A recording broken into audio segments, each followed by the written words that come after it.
Բարի երեկո, դուք դիտում եք Բացահարթակ, այսօր իմ հյուրը թեատրոն կատարողական արվեստների միջազգային ֆրանկոֆոն փառատոնի համահիմնադիր Սաթե Խաչատրյանն է, բարև ձեզ։ Ողջույն։ Եվ այսպես հոկտեմբերի 22-ից նոյեմբերի 3-ը Հայաստանում անցկացվում է թեատրոն կատարողական արվեստների միջազգային ֆրանկոֆոն փառատոնը։ Տիկին Խաչատրյան, ինչ է իրենից ներկայացնում այս փառատոնը եւ որն է նպատակը։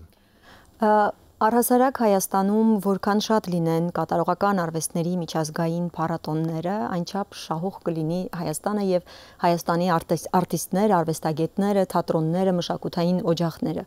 որովհետեւ ցանկացած փառատոն իր հետ բերում է նոր համագործակցություններ, նոր կապեր եւ առաջին հերթին հնարավորություն է տալիս թե հայ հանդիսատեսին եւ թե մասնագետներին ծանոթանալու այլ մշակույթների եւ ստեղծագործությունների, որոնք դիտելու հնարավորություն միշտ չէ, որ մենք ունենք թե իբրև հանդիսատես եւ թե իբրև մասնագետ։ Հետևաբար այս փառատոնը, այսպես ասած, շատ կարեւոր է մյուս փառատոնների կողքին, որպեսզի կարողանա իր տեղը գտնել եւ իբրև հավելում կուզեի ասել, որ այս փառատոնը տրամաբանական շարունակությունն է Սատեատ խթատերական միության գործնեության, որը հիմնադրվել է Ֆրանսիայում այս միությունը եւ 2013 թվականից մենք բարբերաբար Հայաստանում հանդես են գալիս տարբեր գիտամշակութային միջոցառումներով փորձելով հաստատել մշակութային կապեր երկու երկրների միջև, քանի որ ես իբրև արվեստագետ վերջին 15 տարիներին ապրում եւ ստեղծագործում եմ Ֆրանսիայում, բայց նաեւ շատ ներկա եմ Հայաստանում, այս փառատոնի կազմակերպումն, այսպես ասած, տրամաբանական հանգուցալուծումն էր եւ նոր նախագծերի սկիզբը Հայաստանում։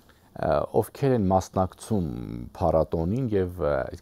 ինչը պետք է հանդիսատեսին գրավի եւ բերի, որպեսզի նա գա, մասնակցի, հետևի փառատոնի ընթացքին։ Թեատրոն կատարողական արվեստների միջազգային ֆրանկոֆոն փառատոնի առաջին թողարկումն է այս տարի։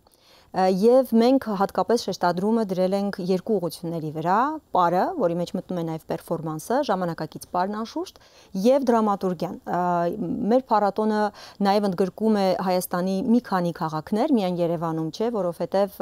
մեր մշակութային միության համար մշակութային ապակենտրոնացումը շատ կարեւոր է։ Հետևաբար մեկնարկը կտրվի Կապանում, որտեղ մենք կանցկացնենք դրամատուրգիական ռեզիդենցիա հայտնի ֆրանսիացի դրամատուրգ Նատալի Ֆիլյոնի հետ, որին կմասնակցեն նաև երկու հայ դրամատուրգներ՝ Անի Արաքելյան եւ Անուշ Ասլիբեկյան, եւ այն կկայանա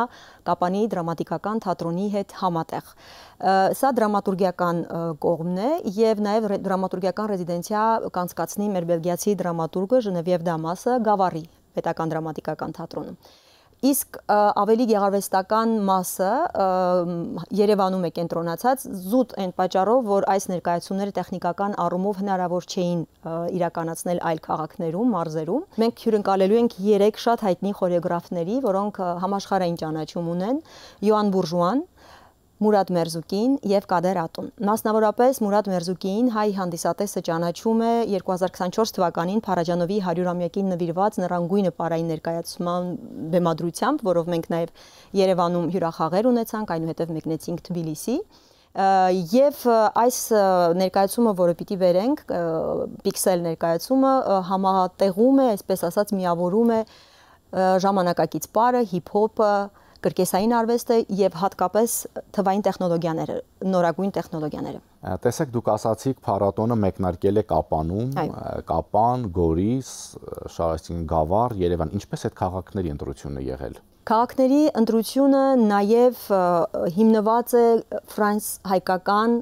քաղաքների համագործակցության տրամաբանության վրա, այսինքն քույր քաղաքների համագործակցությունը մեզ համար շատ կարևոր է եւ այդ համագործակցությունը արվեստի միջոցով ավելի ընդգծելը,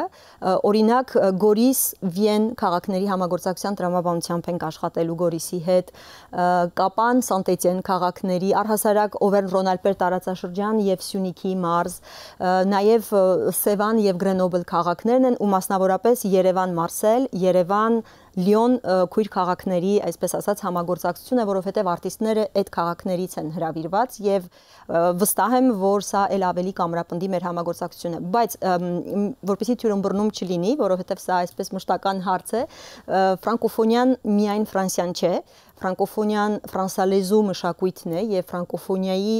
այսպես ասած, գաղափարախոսության եւ արժեհամակարգի մեջ շատ բաներ են մտնում ֆրանսերեն լեզվից բացի, գիտենք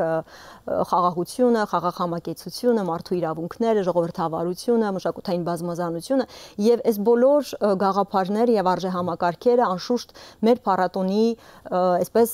առաջնային գաղափարներից են նաեւ, որոնք կփորձենք պաշտպանել այդ թվում նաեւ խաղաղ համակեցություն, խաղաղություն եւ խաղաղ համակեցություն։ Ես վստահ եմ, որ մշակույթը կարող է օգնել ժողովուրդների միջև խաղաղության հաստատմանը։ Բարեբախտաբար այսօր Հայաստանի եւ ֆրանկոֆոն որևէ երկրի միջև որևէ այսպես ոչ խաղաղության ազդակ չկա, բայց այնուամենայնիվ խաղաղությունն ավելի լայն եւ բարոյական հասկացություն է միայն ֆիզիկական խաղաղության մասին չէ, եւ որպեսի մարդկանց միջև երկխոսությունը ավելի ամուր դրվի եւ կայանա, կարծում եմ դրա համար լավագույն միջնորդը եղել եւ մնում է մշակույթը։ Դուք կարծում եք, որ հենց այս этаպում այն ուղերձը, որը դուք ուզում եք տալ, որ մշակույթը կարող է օգնել ժողովուրդների միջև խաղաղության հաստատմանը, շատ արդիական է հենց մեր տարածաշրջանում։ Անպայմանորեն ավելի քան արդիական է եւ ավելի քան կարեւոր է մեր երկրի համար բոլոր ժողովուրդների հետ համակեցության եւ խաղաղ գոյակցության համար, որովհետեւ կարծում եմ քաղաքականությունը ավելի պետությունների, երկրների միջև եղած հարաբերությունները համակարգելու համար է, բայց դա չպիտի խանգարի, որպեսզի ժողովուրդները կարողանան իրար հետ զրուցել, երկխոսել եւ գալ ընդհանուր հայտարարի եւ միասին ստեղծել մշակութային արժեքներ։ Կարծում եք, Տիկին Խաչատրյան, որ մշակույթը կարող է անել շատ ավելին, քան հենց նույն քաղաքականությունը։ Դիվանագիտությունը մշակույթում ավելի շատ է, իսկ մշակույթն ավելի զորեղ է ինչ-որ առումով, քան հենց նույն քաղաքականությունը։ Ես դրանում վստահ եմ այնքանով, որ մշակութային ռազմավարությունը որոշ երկրների համար կենսական նշանակություն ունի եւ չգիտեմ բարեբախտաբար թե ցավոք Հայաստանը այն երկրների շարքում է, ում համար մշակույթն ունի ռազմավարական նշանակություն, թե ինքնության հաստատման, ճանաչողության, հանրահռչակման առումով եւ թե կրկնում եմ մշակույթների, այսինքն ժողովուրդների միջև երկխոսության հաստատման համար։ Մի հայտնի ասացվածք կա, որին ես հավատում եմ եւ ինչ որ առումով նաեւ մեր մշակութային միության կարելի է ասել առաջնորդող կամ մղող արտահայտություններից է, որ մշակույթը գալիս է կարկատելու բոլոր այն ճեղքերը, որոնք ստեղծել են քաղաքական գործիչները կամ որը ստեղծել է քաղաքականությունը։ Ես չեմ ուզում, որ դա մենք մասնավորեցնենք այս փառատոնին կամ առհասարակ որևէ քաղաքական ենթատեքստ տանք, բայց լայն առումով ես հավատում եմ, որ դա այդպես է եւ թերևս մշակութային գործիչների առաքելությունը ոչ միշտ է քաղաքականության մեջ խառնվել է, բայց գոնե այո, պետք է կարկատել բոլոր այն ճեղքերը, որոնք երբեմն քաղաքականությունը ստեղծում են։ Այդ դեպքում Տիկին Խաչատրյան, տեսեք, շատ արվեստագետներ երբ հայտարարում են, որ արվեստը սահմաններ չի ճանաչում, նրանց գործընկերները սկսում են քննադատել նրանց, որ ինչպես կարելի է ասել այդպիսի բան, որ արվեստը սահմաններ եւ ազգություն չի ճանաչում։ Գիտեք, յուրաքանչյուր երկիր, յուրաքանչյուր ժողովուրդ մասնավորապես ունի իր բնութագիրը, նկարագիրը, ինքնությունը, որը առաջին հերթին ներկայացվում եւ փոխանցվում է իր մշակույթով։ Անշուշտ յուրաքանչյուր արվեստագետ իր ազգային մշակույթի կրողն ու ներկայացնող եւ այն պետք է պահպանի, վստահ չեմ կարող ասել մշտապես սահմաններ գծելով եւ քայլ չանելով դեպի այլ արվեստագետ եւ այլ մշակույթ, բայց մշակութային երկխոսության առումով այո չպետք է լինեն սահմաններ, չպետք է լինեն խոչընդոտներ, որովհետեւ մինչեւ համակեցության հասնել առաջին հերթին պետք է սկսել երկխոսությունից։ Ֆրանկոֆոն փառատոն, դուք կարևորում եք ֆրանսերեն լեզվի տարածումը եւ ուզում եք, որ Հայաստանում եւս ֆրանսերեն իմացողներ ավելի շատ լինեն։ Անշուշտ դա նախ այն պարզ ցանկությունից է, որ ես եւ Հայաստանի Հանրապետության քաղաքացի եմ եւ Ֆրանսիայի Հանրապետության քաղաքացի եմ եւ երկու լեզուների եւ երկու մշակույթների կրողն եմ եւ միայն ֆրանսերեն լեզվի տարածմանը ուղղված չէ այս փառատոնը, այլև ֆրանկոֆոն մշակույթի, իսկ ֆրանկոֆոն մշակույթը շատ լայն հասկացություն է։ Մեր պարագայում 3 երկրներ են մեզ միացել՝ Ֆրանսիան, Բելգիան եւ Շվեյցարիան առաջին թողարկման համար փառատոնի, բայց ես լիահույս եմ, որ հետագայում այլ երկրներ եւ այլ ֆրանկոֆոն մշակույթներ եւս հնարավոր կլինի բերել Հայաստան։ Մեր այսպես ասած նպատակը կամ հավակնությունը ավելի երկարաժամկետ տրամաբանության մեջ հետեւյալն է, որ Հայաստանը դառնա մշակութային խաչմերուկ կամ մշակութային հանդիպումների վայր ֆրանկոֆոն աշխարհի համար, ոչ միայն Հայաստանում, այլև տարածաշրջանում։ Հուսամ, որ դա մի օր իրականություն կդառնա, որովհետեւ ֆրանկոֆոնիայի իր ամբողջ արժեհամակարգով հանդերձ ներկայությունը մեր տարածաշրջանում շատ կարեւոր է։ Եվ անշուշտ այս փառատոնը չէր կարող կյանքի կոչվել, եթե չլինեին մեր գործընկերները, փառատոնի գլխավոր հովանավորը Երևանի քաղաքապետարանն է եւ գլխավոր աջակիցը Հայաստանի Հանրապետության արտաքին գործերի նախարարությունը, որով եւս մեկ անգամ մեր պետությունը փաստում է իր հանձնառությունը ֆրանկոֆոն աշխարհում եւ առհասարակ ֆրանկոֆոն մշակույթի հանրահռչակման գործում։ Ֆրանկոֆոն մշակույթի նկատմամբ հետաքրքրություն ինչպիսին է Հայաստանում։ Դուք արդեն վստահ եմ համոզվել եք, որովհետև սա այնպես չի, որ առաջին ծրագիրն է, որ իրականացնում եք Հայաստանում եւ հետեւաբար այդ ուսումնասիրությունը ձեզ թույլ կտա ինչ-որ մի բան ասել, եզրահանգման գալ։ Ինչ հետաքրքրություն կա մեր հասարակության մոտ։ Հետաքրքրությունը ինքն իրեն չի կարող առաջանալ, այսինքն պետք է լինի որոշակի առաջարկ եւ ստեղծագործություններ, որոնք իսկապես կարեւոր են թե փորձի փոխանակման եւ թե նորը տեսնելու, նորի հետ առնչվելու առումով։ Մեր պարագայում, ինչպես նշեցի, 2013 թվականից մենք տարբեր նախաձեռնություններով ենք հանդես եկել Հայաստանում եւ առաջին հերթին հասկանալով, որ Հայաստանում դրամատուրգիական, այսպես ասած, նորարարությունների խնդիր ունենք կամ առհասարակ ազգային դրամատուրգիայի, այսպես ասած, իսկ ցանկացած ազգային թատրոն հիմնված է ազգային դրամատուրգիայի վրա։ Համարելով, որ այդ կետը շատ կարևոր է զարգացնել, մենք սկսել ենք թարգմանություններից, ֆրանսիացի դրամատուրգների երկերի թարգմանությունից, նաև դրանց բեմադրություններից Հայաստանի տարբեր թատրոններում, մարզերում, Գյումրիում, Վանաձորում, Գավառում, Գորիսում, Արտաշատում։ Հետևաբար հետաքրքրությունը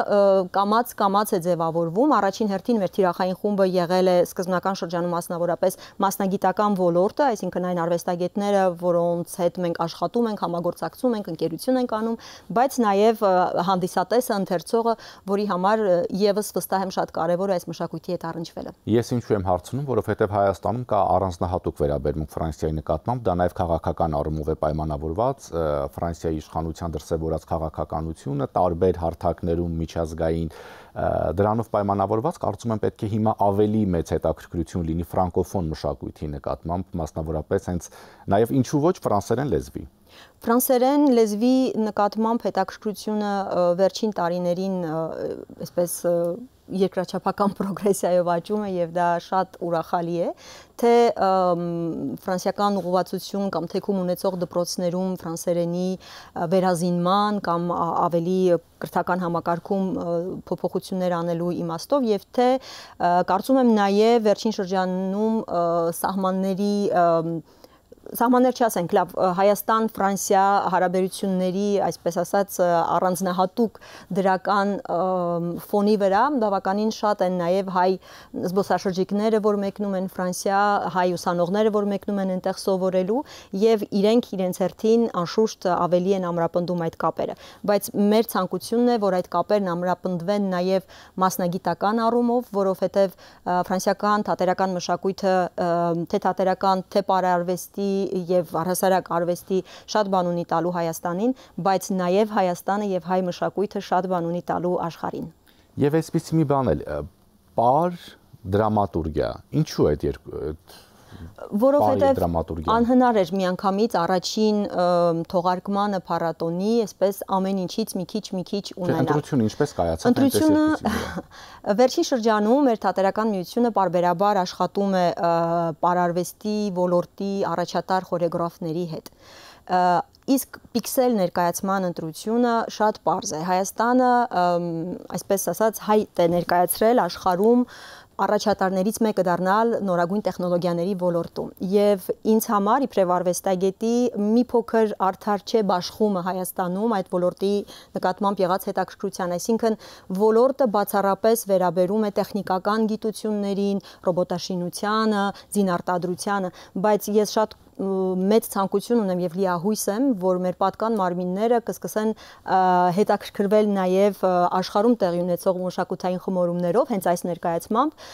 հասկանալու համար, որ մշակույթը կարող է իր ներկայություն ունենալ տեխնոլոգիական ոլորտներում եւ հատկապես նորագույն տեխնոլոգիաները պետք է ընդգրկվեն ժամանակակից մշակույթի մեջ։ Եվ վերջին հարցը դուք ասացիք Հայաստանն էլ շատ բան ունի տալու աշխարհին մշակութային առումով։ Օրինակ մեր բազմադարյա մշակույթի, հարուստ մշակույթի մասին, երբ մենք խոսում ենք, սովորաբար խոսում ենք միայն Հայաստանի ներսում եւ երբեմն վախենում ենք մեր մշակույթը աշխարհի հետ կիսելուց, չեմ ասում պարզապես ցույց տալուց, աշխարհի հետ կիսելուց, որովհետեւ գուցե մտավախություն ունենք, թե մեզնից կգողանան մեր մշակույթը։ Ես իսկապես համոզվել եմ վերջին տարիներին հայկական մշակույթը նաեւ ինչ որ առումով հանրահռչակելու մեր նախագծերով, որտեղ Ֆրանսիայում մենք բազմաթիվ նախագծեր ենք արել թեկուզ Փարաջանովը, որի ներկայացման շնորհիվ մենք Փարաջանովի հանրահռչակմամբ ենք զբաղված, Քոչարին նվիրված նախագիծը, Թումանյանի հեքիաթները, մեր ժողովրդական էպոսը եւ արձագանքներից թեկուզ միայն ես իսկապես զգացել ու հասկացել եմ, որ մեր մշակույթն իրենց շատ հետաքրքիր է եւ ժամանակն է, որպեսզի այդ մշակույթը մեր ժողովրդին ուղեկցած ողբերգական դեպքերի համայնապատկերում չլինի միայն ներկայացնելը։ Շնորհակալություն։ Ես եմ շնորհակալ։ Եվ շեշտեմ իմ հյուրը թեատրոն կատարողական արվեստների միջազգային ֆրանկոֆոն փառատոնի համահիմնադիր Սաթե Խաչատրյանն էր։ Շնորհակալություն ուշադրության համար։ Հաջողություն։